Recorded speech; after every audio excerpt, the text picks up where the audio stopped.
The theme of this series is to disrupt the certainty that I observe people have around topics, but with the purpose of gaining clarity. So, to gain clarity, one often has to disrupt the sense of certainty by parsing out more nuance and human context, and particularly around what is socially deemed as wisdom. And this topic falls, I think, directly into that category of what we might think is social wisdom, but maybe isn't. And we're talking about the problem of empathy and what I believe is a more intelligent alternative called xenopathy. Have you ever heard of this word, xenopathy? No, I had never heard of that word before. Let's define how we culturally understand the word empathy, and then we can move on to what xenopathy is. How we understand the word empathy. In psychology and in dictionaries, empathy means understanding another from their frame of view and or vicariously experiencing their feelings by imagining oneself in their situation, which is both cognitive and emotive. So empathy tries to understand the other by projecting sameness. Like, I know how you feel because I feel that too. I can imagine being you in your circumstance. Yeah, I can't think of anything else I would add to that. I feel like that's the way it's described. It's basically putting Okay. yourself in the other person's shoes. HR and a lot of the leadership dev and organizational systems caught on to this term empathy and then tried to use it and activate it in a way to make teams and organizations be better. It's become like this buzzword. And even in the last few days with everything going on in our country, I feel like it's become a buzzword again. It's become like the thing people are talking about is where is our empathy? Where has it gone? How do we connect with each other and understand each other from different perspectives in our country right now, given all of the distance that we're feeling socially, politically, identity wise. So, yeah, I definitely think it's a very timely conversation and subject matter for sure. What I want to point out is that there's two parts to empathy. One, empathy and its fundamental connection to imagination. That in other words, if one sees flowers in a church, what does that person imagine could be happening? The reality is it could be a wedding or a funeral. Right. So one can misread the circumstance. So in this way, imagination is a projection of one's emotion onto a circumstance, or one's kind of signaling of what is an emotional response to a circumstance they're imagining. But what if they've got this reality wrong? And I think that this is one piece of what xenopathy addresses. And the second is how empathy's effort is to reduce differences to be the same. In other words, I'm the same as you, so I get it. I can relate to you. I understand. But I think here's a problem that not everyone is the same. It's actually a false place to begin, I would argue. Empathy tries to understand the other as being the same and puts the self in the other's position. And so what that does is that it fundamentally makes empathy job to relativize the difference. I can either relate to it or I cannot. And so here's the elements of empathy that I really want to point out in context of xenopathy. Does that make sense? Yeah. What it really made me think about, honestly, is in the world of entertainment, which I currently inhabit. I think I've seen it. I think I've thought about this in a different way than when I was working in HR before, which is how can you portray a character or put yourself in someone's shoes if you've never actually had that experience or you actually don't know where they're coming from? You can try, but it's actually a lot harder than I think we make it out to be. And if you haven't had a shared experience or a similar experience to be able to connect on that level, it's actually very difficult. I think we've made it sound like it's a trivial thing, and it's not. So I agree on many levels. This is the juicy part, but I wanted to make sure we get agreement on what empathy is, at least in how we collectively understand it in modern times right now. So the tragedians, which were before philosophers, ancient people, they understood the importance of recognizing an absolute difference between people, not the sameness, and the necessity of starting from that place. Not how people are alike, but how they're different. So, xenopathy is how do I tolerate my own ignorance of others so that I don't reduce everyone to be like me? Xenopathy is the place where we gain a capacity to tolerate our own anxiety that we feel in relationship to others. Xenopathy is also the place of ethics, not morality, where ethics is asking, how do I tolerate the other even if I don't love them or even if I don't understand them? Where empathy is the place of morality, as I said, which is treating others as myself, love thy neighbor, right? And so ethics is not limited to love, which is where xenopathy lies, not limited to love. Ethics and xenopathy are not reduced to morality or love. Ethics is care. Xenopathy is care, not love. Now, we could, many people could make, an argument that love is care, right? But what I want to do is be really specific about how this difference is between ethics and morality, that ethics doesn't depend on our feelings about someone or even our understanding of them, whether we like them, whether we love them, whether we understand them, whether we don't, doesn't matter. Xenopathy offers a place where we can gain a tolerance for our own anxiety and our own ignorance around other. And it's a place where we fundamentally acknowledge the radical difference, not the sameness, and as a place to start. And to continue just a little bit, empathy is a place where one over identifies um, with that which we fundamentally can't identify with. And what I want to bring in here, Cephra, is this is the place of fucking racism and sexism. As a woman, I'm never going to understand what it's like to have a penis. I'm just not.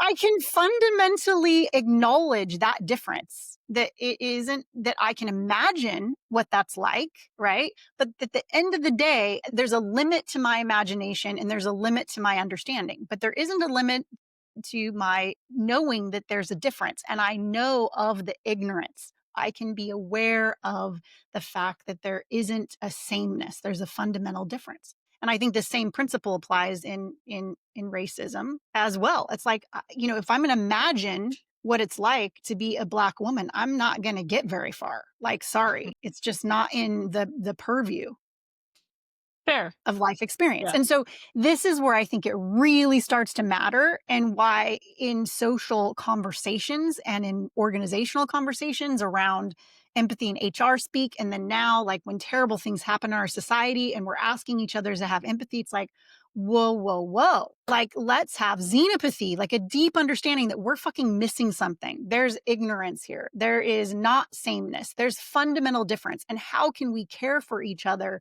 even when we don't understand, we can't identify, and we have a lack of experience and imagination? That's the fundamental power behind this distinction between xenopathy and empathy. So just to make sure I'm clear and I understand, are you saying that in your ideal framework or your ideal world, that before one can actually empathize, you have to start from a place of xenopathy? Like, let's give a scenario. Let's say my cat just died and you've never had a cat. This is a good example because I don't love cats. Like, I don't have any feeling for cats that would make me relate to you in your grief around your cat, or cats in general. I think this is an interesting conversation to have because there's a couple things that could be true here. Like, some people could recognize that and maybe get to a place of xenopathy where they can recognize, I don't love cats and I don't really know what she's going through. However, I can still offer care and I can respect that difference, and out of, desire to be a caring individual, that I think some people might call empathy, not it's xenopathy. Empathy is when we are trying to imagine and put ourselves in that position. And it gets a little tricky because maybe our imagine can get to some accurate places. Like, if we have good imaginations, if we've got a strong emotional intelligence, if we've got, right, all of these different variables and attributes, we might be able to get to a decent place of empathy as well. This example, it might highlight how empathy and xenopathy can both exist. But I think when it becomes really critical is around issues that are political, that Mm. are more personal, like racism, sexism, religion. These are the places where I think it's incredibly critical to understand and to start with xenopathy more than empathy. This whole culture of empathy now has probably been inspired by a desire to get to how to deal with others whom we disagree with. Well, we need empathy. And I'm saying, no, we don't need empathy.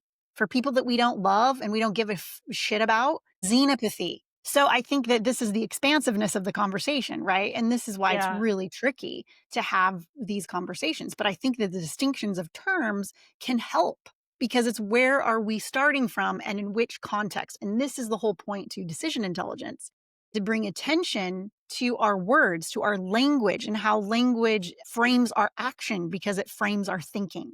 So if we use different words, how do those words help us rearrange, making better decisions? Because now our landscape has changed to become a little bit more accurate. The other thing that it made me think about is, as a person, being able to articulate actually how I'm feeling is very important as well. Because if I don't understand my root feeling, then there's no way that someone could actually empathize with me if they don't know what they're connecting to. Because there's an underlying emotion for every situation, right? Or emotions. Because even if you can't necessarily put yourself in my shoes or can't imagine it, you can potentially, and this is where I go back to acting in a way, you can potentially imagine a time where you have felt similar, even if the way in which you got to that core feeling is different. And so I'd be curious to hear your thoughts on that. Like, what does actually practicing xenopathy look like? I came to the realization of this problem with empathy before I had an alternative term. Like I didn't have xenopathy, but how I realized it was is that my personality is fairly atypical in the sense of how I approach problem solving, how I approach pain, how I approach risk. It is more atypical. And in my world, I was realizing that people saying, well, just put yourself in my position or, just what would you do in that position? Like, I wouldn't fucking do that at all. I mean, I would do it. I don't even understand what that choice was about. Like, I wouldn't feel it that way. I don't care about what other people think in the same way.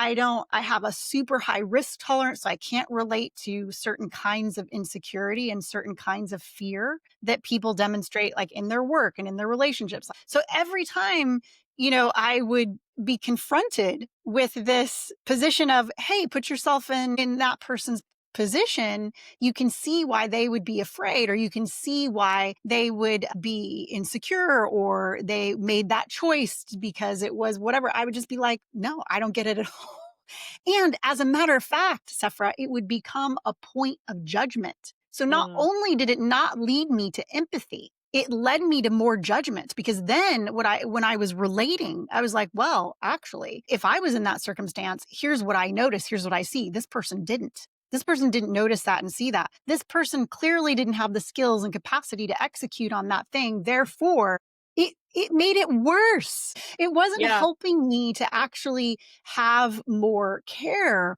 or tolerance or any of the virtues around relating to other people because I was so different in my imagination, my skill, my ability, my background. And by the way, we see this all the time in racism. Like I hear white women go, well, it's like, oh, I'm a woman. I don't understand why that is creating an obstacle. I was able to overcome this. I was able to do this. That doesn't create empathy. It creates more judgment. And one of the things that I realized to go back to this, black woman versus white woman or Asian woman versus white woman is that the risks are fundamentally not the same. How does one get to that through empathy? We cannot. We can't get to actually determine how risks are fundamentally different for different people if we're trying to empathize.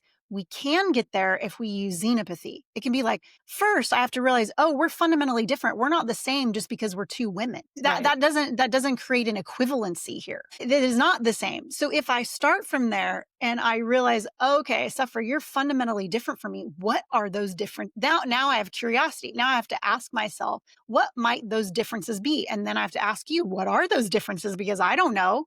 And then we can go back and forth and have a conversation. Or even if that conversation never happens, I can just respect just that alone. I can just know that, oh, just because we're two women we're not the same color, fundamentally creates different risks in our society because we know this to be true. And I can just respect that. I don't have to even do the work of imagining. I don't have to sit there and go, fuck, what would it be like for Cephra to go through? Because I'm never going to get there accurately. And Yeah. especially not without your help. Right. So I can just respect it and go, we're different. I believe you because I don't fucking know. And I have to tolerate that ignorance of myself because I haven't lived in a black body. I can hold that reality of how different that is. And I don't know what that's like.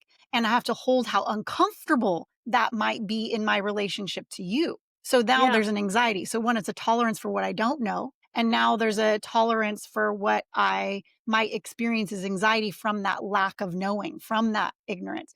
And that actually creates a greater virtue because now I have to hold the responsibility of that difference, not you or not my imagination and ways of finding where I can overcome this fundamental difference. There is no overcoming the fundamental difference. The best thing to do is honor that we're just actually different. Yeah, and honestly, the way you've described it, it kind of sounds like an act of self-compassion. Self-compassion is actually better because it's not contingent upon things changing. So I wonder here if this is a similar logic in which actually the first step in practicing xenopathy is like this act of self-compassion where it's like I am not coming from the same place and that is okay, and like reducing your anxiety about having those differences. And I do think that's something as a culture that we're just bad at. I think we're bad at self compassion in general and bad at just being okay with that discomfort. Well, I love it that you brought up self compassion because I think this is the alternative. And I do hear many people choosing this alternative. So, xenopathy is an absolute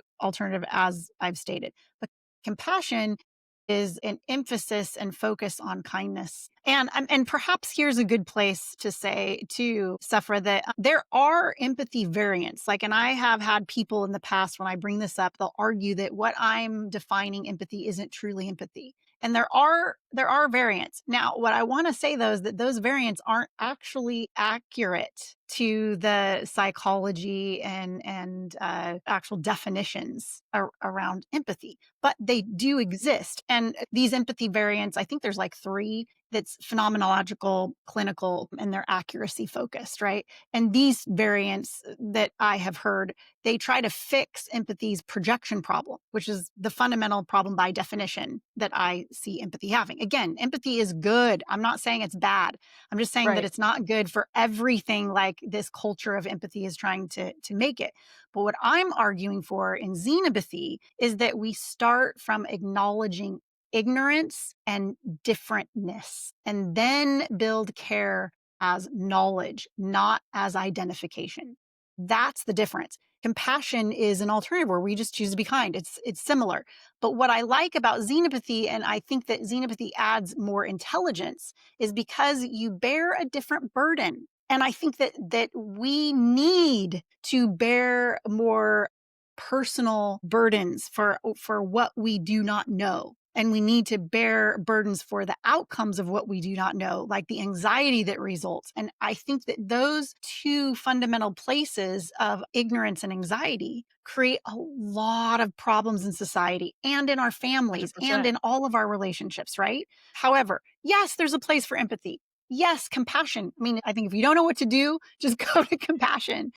So I love it that you brought up compassion because I think some people do collapse empathy and compassion. They're not the same. For sure. I just mean like once you start practicing xenopathy, in order to admit to your ignorance and your anxiety, there has to be a step of self compassion because I think that's the missing link, right? It's like if you can admit that you have ignorance and that you're feeling anxious and you can just acknowledge those feelings, right? Like, wow, I don't know about these issues. And that's okay. That's fine. Like, I can learn. I want to discuss these things. Or I'm feeling anxious about the fact that I cannot relate to this person who is 5'3" when I'm 6'3". And, that's okay. Those differences are fine. And I feel like that's what I hear you saying is we as a culture need to develop that skill and that capacity to hold that anxiety in a way, which I just think I agree. I think that we struggle with that.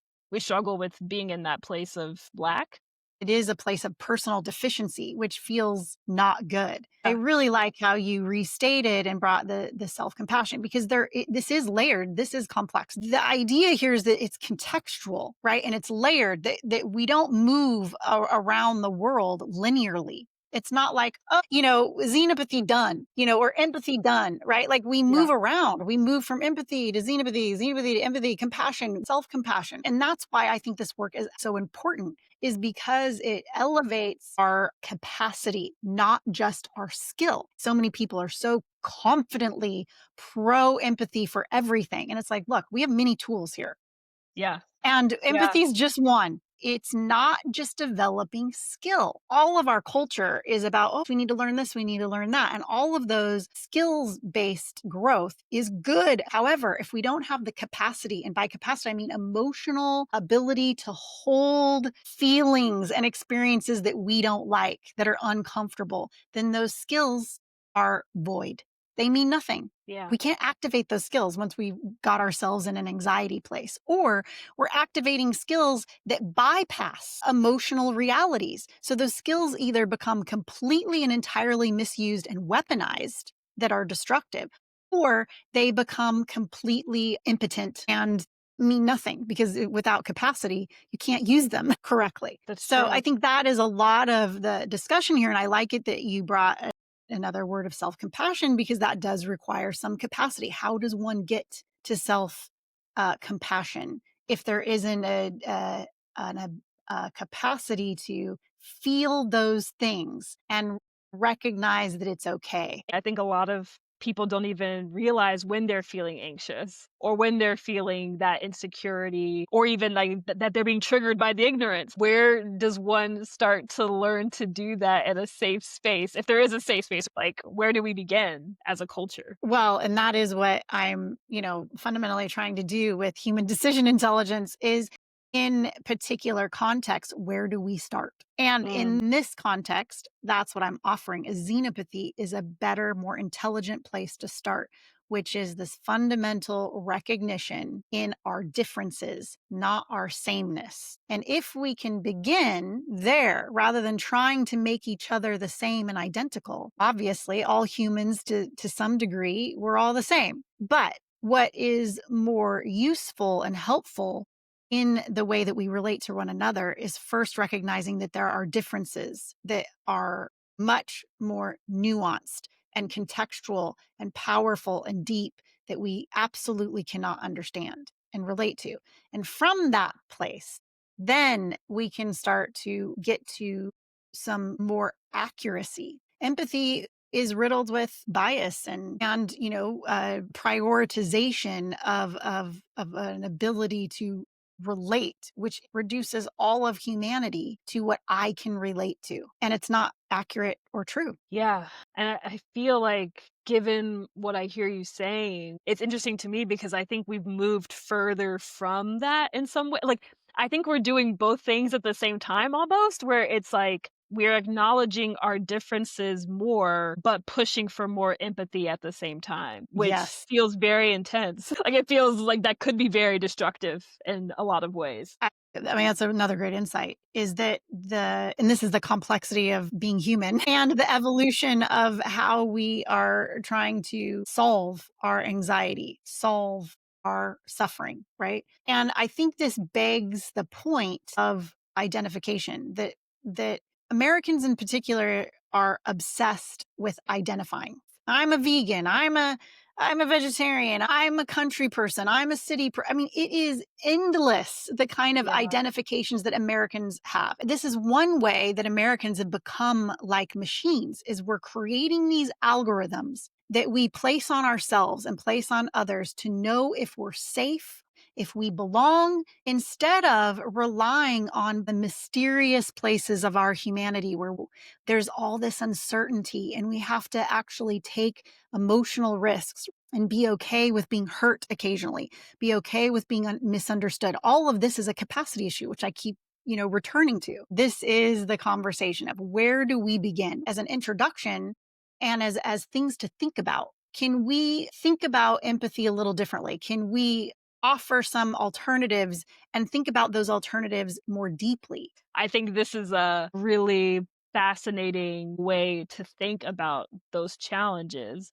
And even when, folks are practicing DEI within their organizations, the gas has been on empathy, which I think has actually created a lot of this friction that we're seeing with the work. Even thinking about DEI curriculum, if practitioners were to lean more into xenopathy, I think there would be more of a balance and maybe more appreciation and respect for the work. I couldn't agree more. I've been very antagonistic around empathy ever since it became like a whole movement. It was so clear to me how it was being misused and creating the opposite effect. Empathy is a huge emotional burden that we can't offer everyone in the world, particularly people that we don't really know or give a shit about. I think that it's just a huge problem that no one is talking about as there is no plug and play to the problems of humanity and to our suffering and to the misunderstandings that we have of one another. And so I do think that even though there are no shortcuts and there's certainly no places where there are no burden to ourselves, at least if we can get to more accuracy and also to place that builds more compassion versus delusional states of empathy where it becomes performative because we can't actually do it. So this is the other problem with empathy is it ends up becoming incredibly performative because we expect ourselves and others to get to the emotional truth around the feeling you have when your cat dies that I just do not have. So if I Yeah. can't get myself there to feel that, then I'm going to perform it, which is better than mistreating one another. Absolutely perform goodness. Even if we don't feel it, it's a better option. But if we're actually professing that this is an honest place that we really want to get humanity to, it's not honest. Xenopathy is more honest. And I think that's another reason why I've determined that it's a better place to start.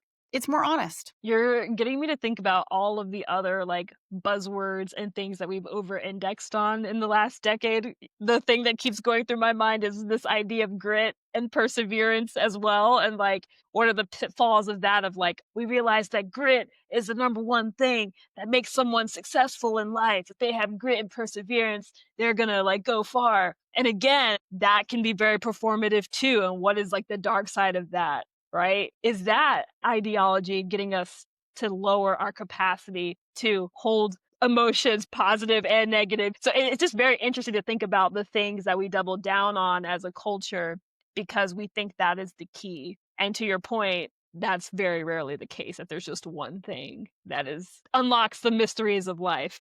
Yeah, 100% to this. And what I think is really interesting, which I try to check myself on too, is that most of us will create prescriptions, algorithms, focus points on the things that worked for us, the things that we needed to prioritize in our life to get to that place or to have a breakthrough or to experience whatever, right? Without this acknowledgement that everyone is fucking different, going back to xenopathy. Yeah, What you need, Cephra, in your life to achieve the identical thing as what I achieved could be completely different things. Maybe some things will be the same, right. but many things will be very different. What you need to prioritize, how you need to prioritize it, the areas of intelligence that you need to lean into versus lean out might very well be opposite mine. And without that acknowledgement, I think we start forming a rigid society of rules. Well, like, here's how I did it. Therefore, this is how everyone else needs to do it. And I don't think that's the intention of, Right. leaders or successful people. But I think what it is, it's an absence of understanding the fundamental differences. And that is the problem. And that's what xenopathy addresses. All right, the next question I have for you is for your next book. Is xenopathy the answer to equity? There you go. We'll let that finger out there in the stratosphere and see if what people can think about on that one.